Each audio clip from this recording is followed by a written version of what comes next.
Thank you for joining Wars of the Roses. As we continue with part 14, Han Hsiang Tzu from the Adepts in the Eastern Esoteric tradition by Manly Palmer Hall, part 3, The Sages of China. Han Hsiang Tzu. In the happy years of the Tang, there lived an illustrious scholar, statesman, philosopher, and poet by the name of Han Yu. This great man was sadly burdened by the conduct of his nephew, some say grand-nephew, a bright and promising lad by the name of Han Hsiang Tzu, who was destined to become an immortal. This boy was entrusted to his elder relative in order that he might be properly educated and prepared for the public examinations in classical studies. Han Yu was violently opposed to the magical and mystical speculations of Taoism, but his young ward early indicated a profound interest in alchemical and transcendental speculations. He especially desired to make wine without the use of grain and to cause flowers to blossom spontaneously. Han Yu felt it his duty to insist that such pursuits were impossible and opposed to all the laws which governed sober thinking. To convince his uncle, or great-uncle, Han Hsiang put some earth under a pot, and a few moments later, lifting the vessel, revealed 2 flowers, peonies, on the leaves of which were written the lines of a poem traced in characters of gold. This poem was prophetic, for it warned Han Yu that he was to be disgraced and would be sent into exile.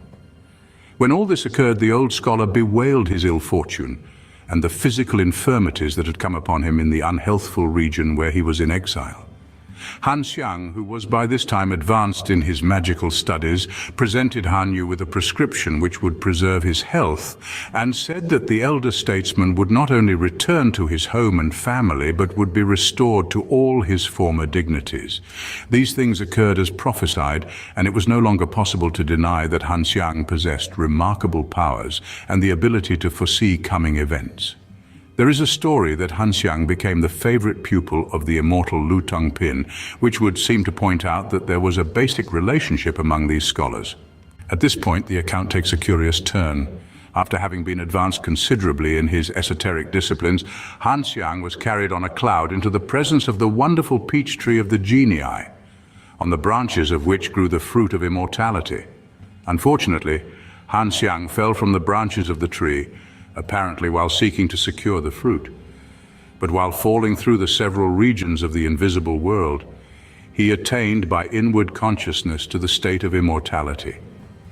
A more prosaic account says that he was killed by this fall, was then transformed into a spiritual being, and visited the earth in a superphysical body, passing through numerous adventures. Artists usually picture him carrying a gourd-shaped basket in both hands.